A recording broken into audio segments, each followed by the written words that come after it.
Well, hello everybody, and welcome back to another episode of Trek Mission Log. I'm very glad that you're here. My name is Jason Gilbert, and we are deep diving into Star Trek. I want to say thank you to all of our new subscribers. I appreciate this very much. And if you're new today, checking this out for the first time, what we're doing here is we are on a journey through every Star Trek episode and film and animated series ever produced. These are reviews, and so after a synopsis of the episode, I offer my thoughts, and they are only opinions. I do ask, if you enjoy this content, would you please consider subscribing? It would really help this channel out immensely. Also, I am on Instagram at Trek Mission Log. And regarding Instagram, I do get a lot of bot messages. So if you would like to connect with me there, just please indicate in the message that you watch my channel, and I'll be very happy to respond and discuss Star Trek with you. So today we're going to be looking at the original series, Season 2, Episode 3, titled The Changeling. It originally aired September the 29th, 1967.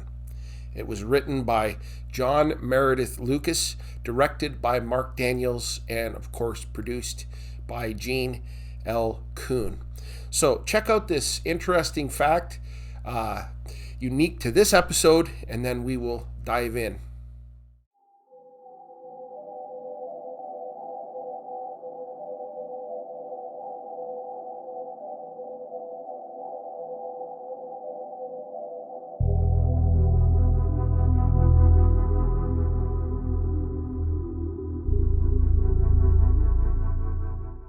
The Enterprise is investigating a distress signal from the Malurian star system, but none of their long-term hails have been responded to. Spock explains that a long-range sensor sweep indicated that there is no life at all in this star system. Kirk said it was reported that there were over 4 billion inhabitants there, and as they discuss what could have happened, their shields are affected. An alert comes in, and Sulu reports that something is coming at them in multi-warp speeds. We then see it on screen. Spock describes it as a powerful bolt of energy. It hits the Enterprise, causing it to rock violently back and forth. And as they reel from the attack, we enter the title sequence. Now, when we come back, they are doing a damage assessment, and Spock said that their shields endured energy equivalent to 90 of their photon torpedoes. Kirk orders Uhura to relay a message to Starfleet that an unknown agency has wiped out all life in the Malurian system. Now, a second attack is heading their way. Kirk asks Spock to find the source, but he cannot. It hits the ship, rocks it violently. Then a third attack is on its way. Spock this time finds a small object, roughly 90,000 kilometers ahead of them. Kirk orders photon torpedoes while the third attack hits them. Scotty reports that shields are holding, but that the engines are draining. At that, they fire their torpedoes, but the target absorbed the full impact of the torpedo attack. Now a fourth attack is coming their way. The shields held, but they cannot withstand another one. Kirk tells Uhura to try to send friendship messages, and as she does, Spock gives some specifics about the object. It is cylindrical, it is about 1 meter in length, and it weighs approximately 500 kilograms. Uhura receives a transmission from the alien, and she plays it on audio. It is a very high-pitched frequency and inaudible. And as they decode it, they discover it is an old interplanetary mathematical language, and it keeps saying this word, repeat. And so Kirk repeats his message. The alien responds in a mathematical formula, requesting language equivalent, indicating that they are trying to communicate. And just then, the ship's communication computer fries out. Luckily, Uhura picked up the translation, and a computer voice identifies itself as Nomad with a non-hostile mission. Kirk makes arrangements for Nomad to beam aboard. And And when they do, this is what they see on the transporter pad. Nomad tells them to relate their point of origin. Kirk said they are from the United Federation of Planets. Nomad said that was an insufficient response and said it would scan their star charts. Nomad then also said it has no parasitical beings in it, and Scotty said it's a machine. And when Scotty asked what the source of the power was, Nomad's response was that it changed from its point of origin. This jogs Kirk's memory a little bit, and he asked Spock if there was a probe named Nomad that was launched from Earth in the early 2000s. Nomad asked to see the star charts and showed that it can move freely on the Enterprise. So Kirk, Spock, and McCoy lead Nomad into the auxiliary control room, and Nomad begins examining their star charts. Kirk said that this was their point of origin from a star known as Sol, our sun. And when Nomad discovers that they are from Earth, it tells Kirk that he is the Kirk, the creator. Nomad said that his function was sterilization, to kill all biological infestations that are not perfect. Kirk asked Nomad if it killed the Malurian star system. The response was only the biological infestation and not the system itself, and it keeps calling Kirk the creator. After examining the historical record, Spock said that Kirk was the creator, and he asked to have a word. And Nomad was left in the auxiliary control room with a crew member. Spock said he's convinced that this is the Nomad probe that was launched from Earth. The probe was presumed destroyed by a meteor shower, and Spock thinks that somehow it survived and repaired itself. Kirk said that the probe's original mission was peaceful. Then Uhura called down to the auxiliary control room where Nomad was and the crew member, and he said everything was working well except for the warp engines. She said she would wait for a report, and while she waits, she is singing. Nomad hears the singing, extends an antenna of some sort, and then leaves the room quietly. In a briefing room, Spock shows a picture of the creator of Nomad, whose name was Jackson Roy Kirk. Nomad thinks that James Kirk is him. Nomad's purpose was to seek out new life. Its purpose has since been altered to seek out only perfect life. They realize that when Nomad discovers that they are not perfect, it will kill them. Kirk gets a report that Nomad is loose and orders security to search and report. Now, Nomad makes its way to the bridge, and Scotty quietly reports that to Kirk. Nomad goes to Uhura, who is still singing. It asks her about the singing, and then it scans her. Scotty tries to stop Nomad from doing what it's doing, and Nomad sends Scotty flying. And it was so great, in fact, that it killed Scotty. Uhura was also deeply affected by Nomad, as she has a blank stare on her face. Kirk asks that she be taken to sick bay. Nomad said that her brain had been absorbed. Kirk orders Scotty to be taken below. Nomad asked if the creator would like it to repair the unit, referring to Scotty, and Kirk said yes.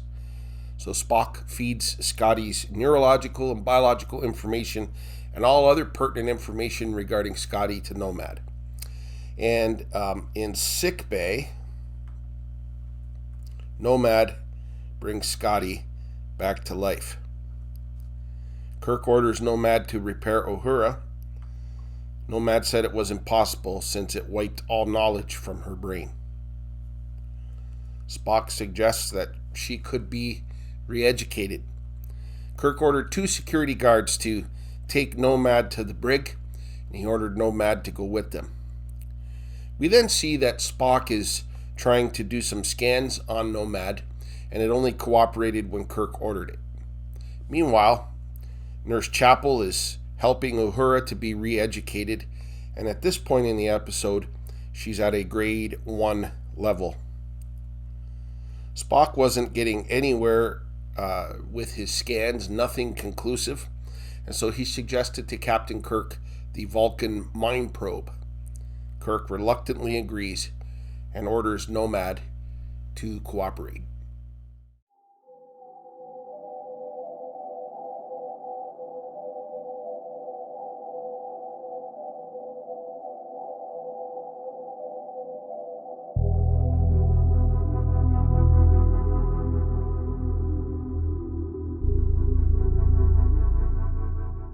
Spock begins the mind meld. With his mind now connected with Nomad, certain important pieces of information come out, like extreme loneliness, I am the other, I am Tangru, rebirth. And then it gets to the words sterilize imperfections, and Spock keeps repeating that statement. Spock is unable to release the mind meld, and so Kirk orders Nomad to release him. Kirk takes Spock out to the corridor, and it is there where Spock snaps out of it. He asks Spock for help interpreting what happened, and Spock said that Nomad was damaged in deep space by a meteor shower.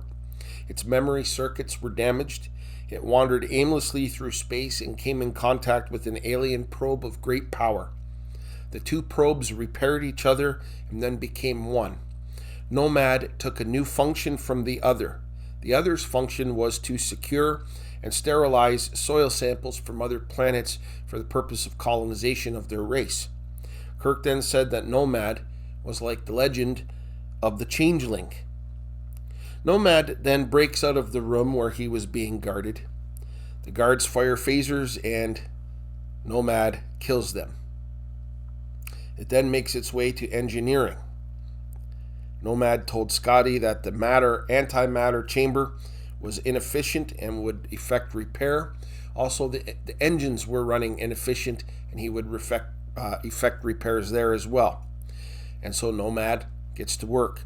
The ship begins moving at very, very quick speeds and reaches warp 11. Kirk comes in and orders Nomad to reverse the repairs that he made. When Kirk finds out that it killed 2 of his guards, he gets angry. He decides to tell Nomad what it is. He said that he's a biological unit and he created Nomad. Nomad said that biological units are inferior and this is an inconsistency. Kirk ordered him to go back to the brig, and this time Nomad disobeys and said it needs time to reevaluate before it returns to launch point. As it leaves with the guards, Spock said to Kirk it may have been a mistake for him to identify himself as a biological unit. It now sees Kirk as imperfect. And the launch point is a reference to Earth, where no doubt it would carry out its mission and wipe out all imperfect life there. Nomad killed 2 more guards and is now wandering free through the ship. Kirk is summoned to sickbay, but the door won't open. Nomad comes out of sickbay and bypasses Kirk and Spock, completely ignoring them. In sickbay, Nomad was looking at Kirk's medical history, and Chapel tried to stop it, and Nomad harmed her. No doubt Nomad knows that Kirk is now imperfect. Scotty then called the captain and told him that life support is out all over the ship. It is happening from engineering. Kirk told him to get some anti-gravs and meet in engineering. In engineering, Kirk ordered Nomad to repair life support, but Nomad ignores him. And as Kirk tried to fix it, Nomad stopped him. It said that it has found a way to destroy the imperfections aboard the ship without destroying the ship itself. Kirk concedes that biological units are imperfect, and then he tells Nomad that a biological unit created it. Nomad said, "I am Nomad and I am perfect." Kirk told him he's not Nomad, but an alien machine whose programming has been altered. It said that it must sterilize imperfections. Kirk used that to his advantage and said that he made an error in creating Nomad. Nomad said that he was the creator, and Kirk said it was wrong. Jackson Rykirk was his creator, and that Nomad was an error. He then began self-destructing as it is analyzing itself.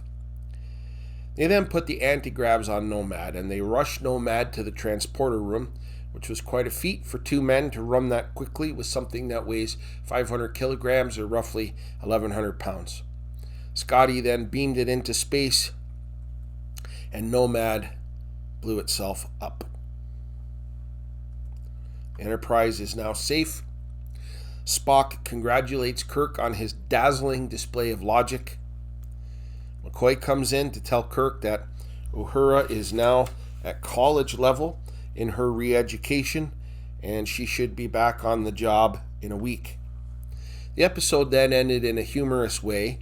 Spock was contemplating how the destruction of Nomad was a waste of material. Kirk said he's emotional about that too. Spock raised an eyebrow. Kirk said Nomad thought that I was its mother. He said that Nomad would have made a fine doctor because it raised Scotty back to life. And then he said, my son, a doctor. It gets to you right here. The Enterprise then sails off to its next mission.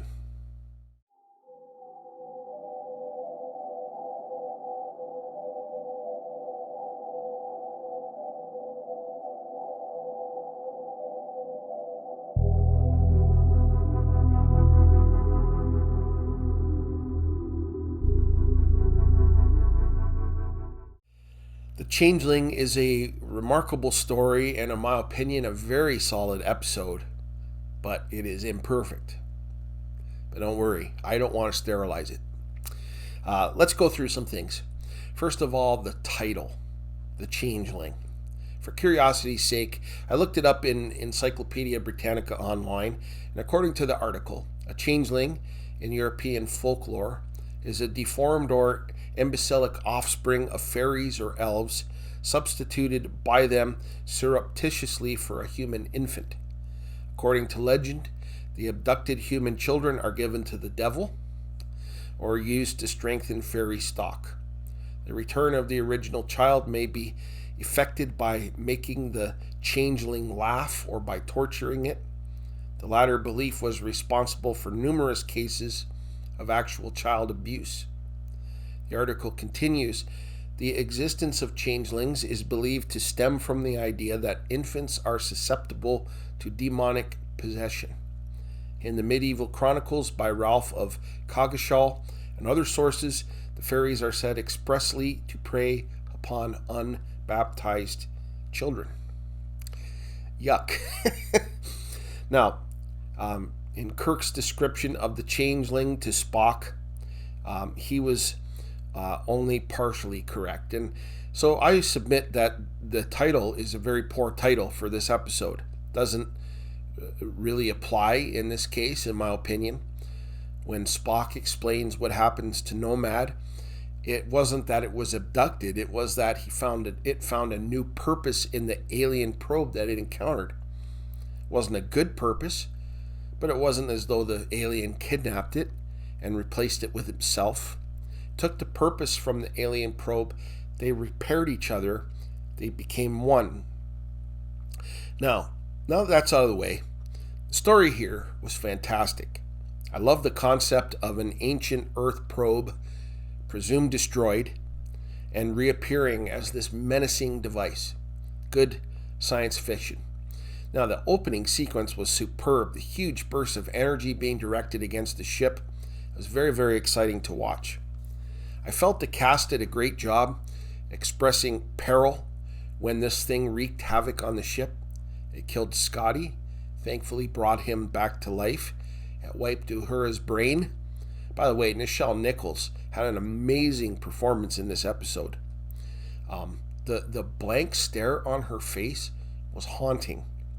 And the scene where she was in sickbay learning how to read, I think it was meant to be humorous, but it was very, very sad. And she did a great job. Mind meld scene was also very powerful.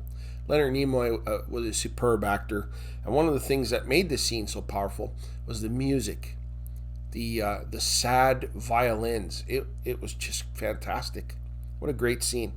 And I also loved Kirk's use of logic to get Nomad to destroy itself. All in all, very, very good writing. Now, I found only a couple of areas of weakness here. First and foremost, at the beginning of the episode, Spock mentioned that Nomad weighed about 500 kilograms, roughly 1,100 pounds. Now, I'm not sure what the purpose of the anti-grav devices was, other than I think anti-grav stands for anti-gravity, which would keep Nomad from hovering through the air. In any case, Spock and Kirk must have ate their spinach because without effort, the two of them carried an 1,100-pound object without trouble to the transporter room. And I just felt that was a little bit of inconsistency there between the storytelling and the visuals. And unfortunately, 4 red-shirted crewmen died in the episode. The previous episode was titled, Who Mourns for Adonis? I ask, who mourns for the red-shirted crew members? Let us pause to remember the sacrifice of these 4 men. We will remember.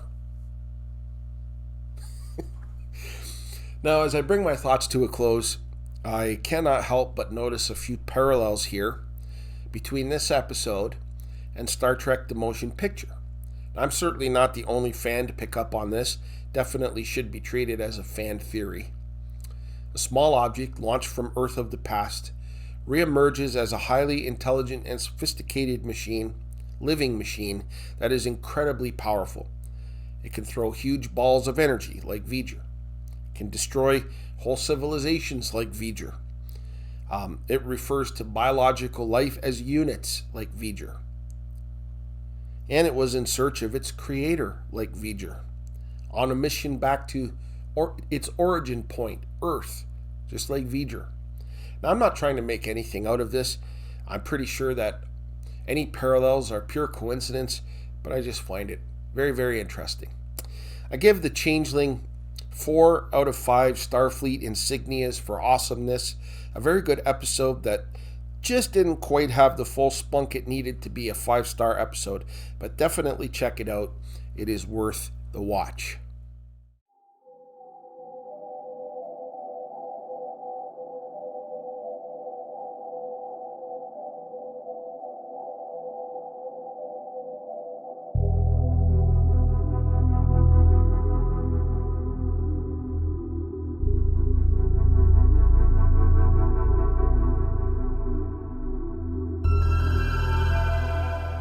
Well, that is it for this week's installment of Trek Mission Log. Thank you for watching. I hope that you enjoyed this.